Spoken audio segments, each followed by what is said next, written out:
apart from there are some people out there who just don't like cartoons, or they just can't handle animation. Fair enough. Forget that. That's gone. But I am pretty convinced that given the right show for the right person, they will enjoy that anime.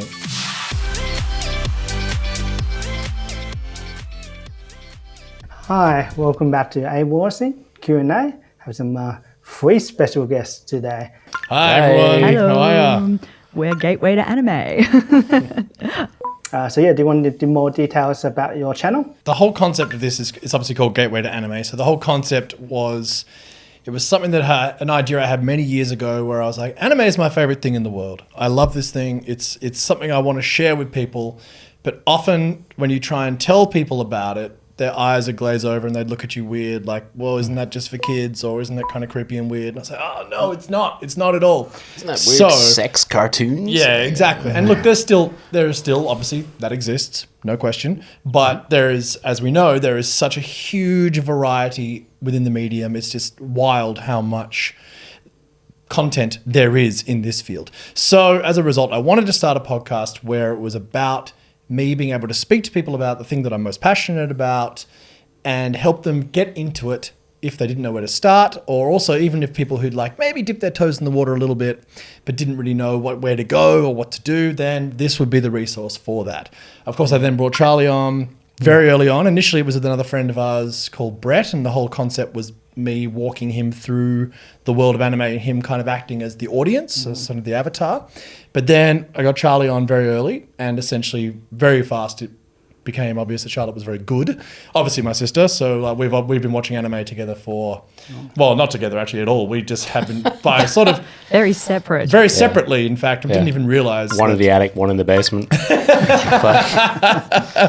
Yeah, well, we didn't really realise that we were both watching it. We'd talk a little bit, but like it was something we did very separately. Wait. You guys didn't know you were both watching anime at the same time? No, not really. That's wild. Yeah, not at all. Hey, I kind of like these Japanese cartoons, Sam.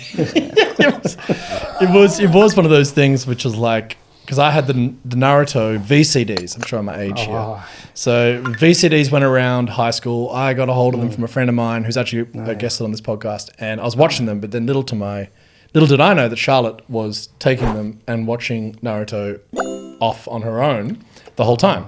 I would argue, so I stole the Naruto VCDs, I will plead guilty to that. But I did, I also then developed an addiction from that and then expanded my anime thing by going to Blockbuster and just hiring out whatever was there, which at the time was actually a pretty good selection. Big time. As we talk about whoever was working in that Blockbuster. Yeah, whichever university student in Perth, WA, who was working part-time at Blockbuster really shaped the narrative of my life. We owe that person a lot. Yeah, but I was I expanded that, then I introduced that to Sam. But yes, our podcast has expanded to, because we basically just love talking about anime, and then we started introducing video essays and video, and it just kind of exploded for us, and we ended up getting to interview a lot of people, and just love seeing how much anime has grown in Australia as well, and like coming from the big, like what conventions have become now, and how it's just become a lot more mainstream, and how so many other mediums have just absolutely been influenced by anime. And so we just love talking about anime, really.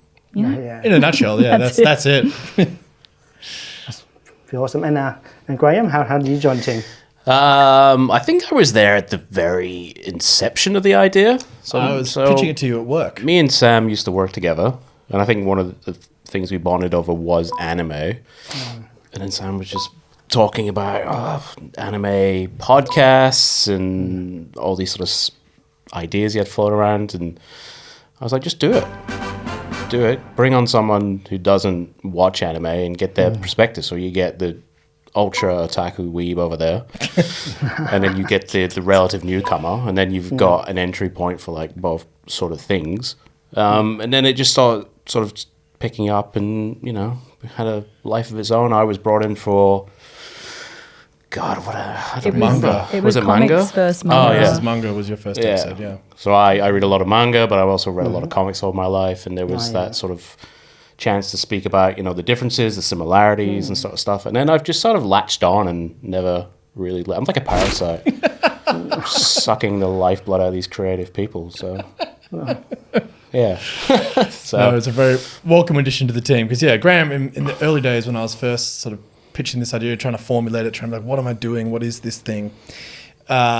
Graeme was a huge help in helping me shape it, and like also just get the confidence to do it, because I was like, I don't know if I'm ever going to do this. You know, it's an idea, but will it work, and can I be bothered doing it?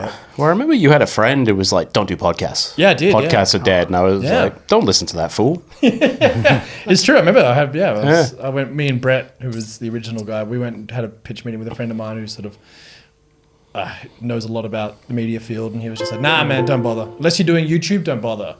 And Well, Here we are, 3 years later, on Now YouTube. we're on YouTube. he wasn't all wrong. No, but the genesis of it had to be a podcast. I mean, I work in podcasting, and it's not only video, you know. So like that was something that actually has come from starting Gateway to Anime. I managed to then work in podcasting. I'm a podcast producer. That's my job, which is why we're in this studio, because it's where I work. And then when we started, you were not. Like, so it's important to know that basically, like, both Sam and I kind of started this podcast, and it was really, like, we were just sitting with, like, microphones in your living room, and it was the quality. Bad. If you listen to the quality of the first episode. Don't start at episode 1, please. yeah. great content, though. Great content. Don't do that. From that, we kind of were like, you know, we've been spending a lot of time on this hobby kind of thing, and then we sort of decided to upskill. So I edit the videos for the podcast. Not all of them, I have help with them as well, but Sam ended up, so now I do editing and Sam does podcast producing, and that was something that just ended up being a complete career change that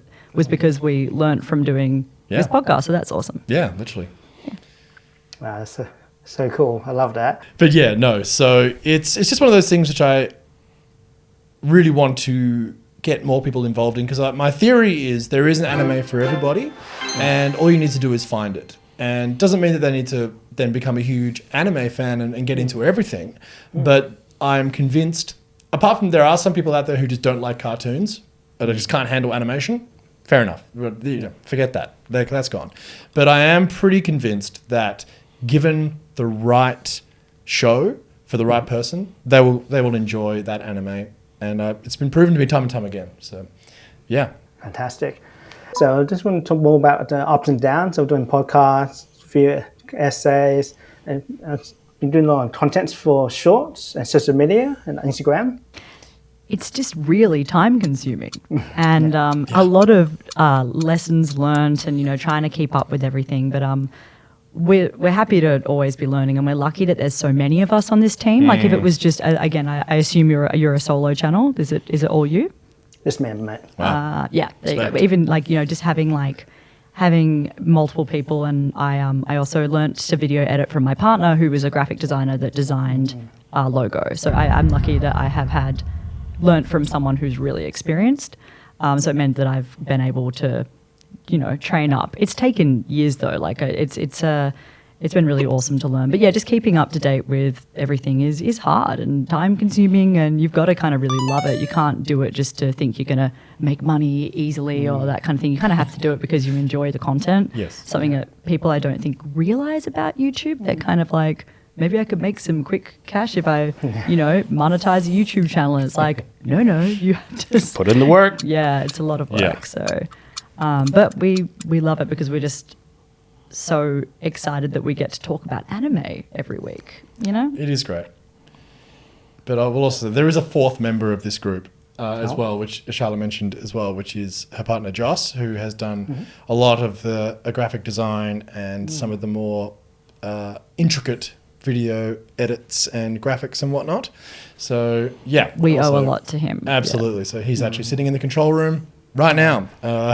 So we are fortunate to have a team, but I guess it's, you know, we all believe in this, and also, like, it's too simplistic to say. It's a lot of fun. It is a lot of fun. You got to be having fun to be creating content, or else it becomes a job which doesn't pay you money, and that's horrible. So, like, the thing is, it's also difficult to, I think it's a very millennial thing to be like, make your passions your side project because capitalism. But, you know, it's just one of those things which can very quickly suck the joy out of it if you aren't. You have to balance the work and the toil, which exists, no question, with also the fact that you enjoy it. But sometimes it's not fun. Sometimes it's really hard. Sometimes you're 5 hours into a convention and you want to die. Yeah, also having to navigate time with having, we all work full time to, like, so, but it's kind of hard, but yeah, we're lucky. And I think, you're right. The minute you're not enjoying it is when I think we were kind of like, the minute we are really like overwhelmed, it becomes less fun than it is, then it's kind of time to reassess. But we're lucky that we have enough people we can delegate things. So we're grateful to have a team. But yeah, it's a lot of work, as you know. So we're happy that we still get to do it. I do a lot of social stuff in various degrees and stuff, so it was easy for me to jump on board and just say, hey, do you want me to do your Instagram? Do you want me to do content and stuff? So, but I think these guys are right. We all have unique sort of things we bring to the whole team. No I in team, but an I in anime. True. That's profound. And a me.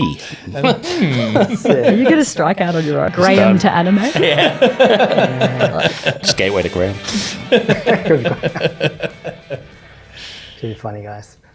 But yeah, I do love the heart of the purpose of your channel to help people find the anime that's right for them. But I guess shifting gears a little bit. So on to the third question. We're looking at the fan side of things. Especially for myself, I love collecting figures, anime figures particularly. There's a trading card, cosplay, and much other stuff. So what are your thoughts on that stuff? Well, Graeme is the one of us who also has, you can see a couple of figurines dotted around here. I have a lot of disposable income, is what you're trying to say. And I'm a child. No, that's not true.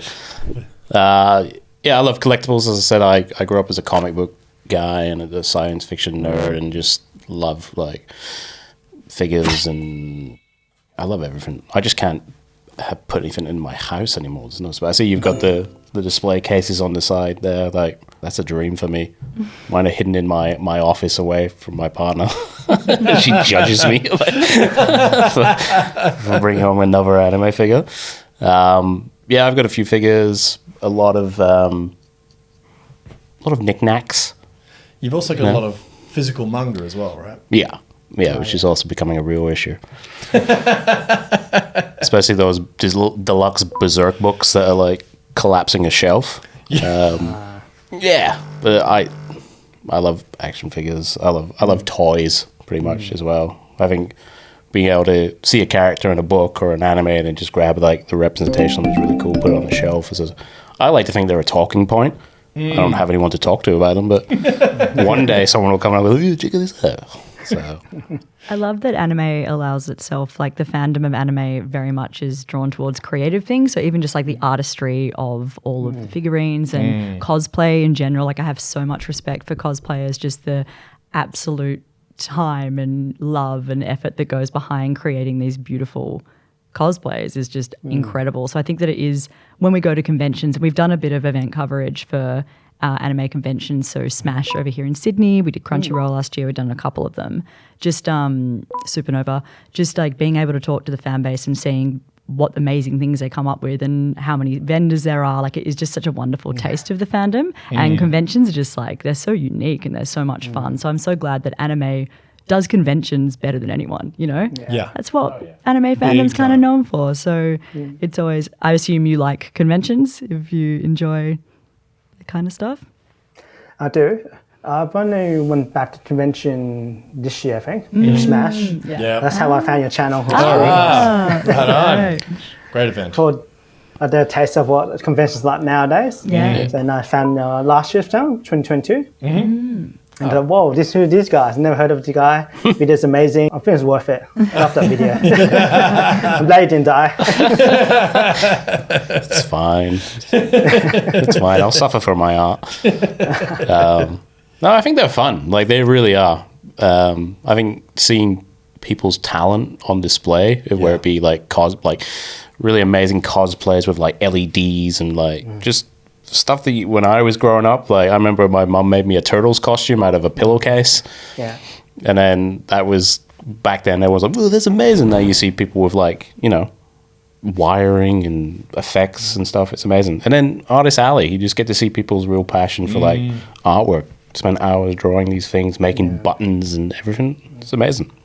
Yeah, it's just an amazing expression of creativity and whatever it happens to be, and whether it is cosplay or fan art, or simply just going to a convention and immersing yourself amongst all of that creative energy, I think is fantastic. And it's also something where people get to fully be themselves, you know, and I think that's really cool because a lot of the time, like, you know, it's not, while anime is becoming much more mainstream as a medium, it's still not mainstream. You know, you're not going to walk, you know, it's not like sports, especially in this country, or anything even close to it, right? Which is, you know, totally fine. It's a very different beast. But I just think conventions are wonderful things to attend because, yeah, you really do get an experience of like, oh, wow, that's right. This is a huge thing. And so many talented people out here doing their thing, feeling like they not being judged, in fact, being admired for what they do it's a really great, positive thing. And, you know, it's a lot of fun. SmashCon in particular, I thought was excellent. It's a fantastic convention. Really good convention. They do a great job. They do such a huge job to run a convention, so many moving pieces. And I think that because they're volunteer and fan base, which is amazing, I think that you can see the love that they have as fans themselves for anime. And yeah, I have a lot of respect for them. Yeah, it's great. So basically, yeah, whether it's collecting or manga, figurines, cosplay, whatever, you know, I just think however someone wants to express their love of a medium, you know, good on you, go for it. And conventions are a great place to do that. I'll pass it on to my partner. So come on with more figurines. That's it. Sam said it good. Sam said it's cool. It's about passion. That's it. Yeah, I definitely spend way too much money at Smash. Just buying all the little stickers and badges and just love them all. Of course. Yeah, I can see quite a collection you've got behind you there. It's how many figurines do you think you have? I have a spreadsheet. He's got a spreadsheet. Yes. We need to get Excel out. YouTube, that's really motivated me. Oh, I need to buy more, do unbox, make more videos. Yep. So I hit 300 now, I think. Wow. Yeah, it's pretty cool. That's impressive. Speeds of sweat. That is impressive. I know you guys know you love the Hunter x Hunter. Oh, yes. The Fullmetal Alchemist. Yes. Yep. Levi Yes. from Attack on Titan. Incredible. That's awesome. Yeah. All our favourites. All in the one. faves. Perfect. Thank you. Yeah, it's awesome. Nice. All right. Well, I might wrap up soon with one more question. So, Giselle, I've been really keen for this one. Just want to reminisce about anime fans in Australia. Wow. Yeah. I mean, what a journey. I mean, the fact that Crunchyroll even exists now, and I mean, streaming services have changed the way that we consume media, full stop, obviously. But of course, back in the day, we've talked about a lot on this podcast, but Cheese TV in Australia was the big thing that got us. I mean, Graham's obviously from Scotland, so not for him, but for Charlie and I, Toonami for life. Toonami, exactly, over there. Yeah. Exactly, but you know, of course, Pokemon, Dragon Ball Z, those morning cartoons was the big thing. And then, of course, as I mentioned before, the VCDs of Naruto. That was the real game-changing moment for me growing up. I was a teenager. And then You and Charlie, separate rooms in the house.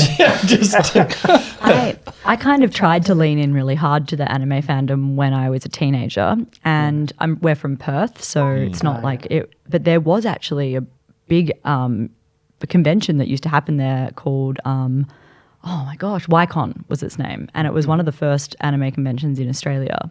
And it was cool. Like they were just as most I think conventions like Smash as well. They started at Sydney Uni, or not Sydney Uni, at UNSW. Oh right. This is Smash, sorry. Oh, Smash. And they were an anime club, and then they kind of formed a convention. Same with YCon was a group that were at UWA, so they kind of created this thing, and they used to have events. So I kind of when I was in high school, I volunteered a bit at the conventions, and just seeing the fandom grow from that, like seeing the YCon versus the Smashes that you have now versus like Supernova, those like really big corporate backed ones, is it's huge, but also it's this kind of endearingly the same. Like the love and the cosplayers and everything and the community and like the feeling is still very much there. And I think people are just excited to talk about what they like. It's just, when I was in high school, it wasn't particularly cool to like anime. It wasn't really something that people gravitated towards. And now I think it's quite mainstream. People are happy to talk about whatever they like and they feel less judged for that. So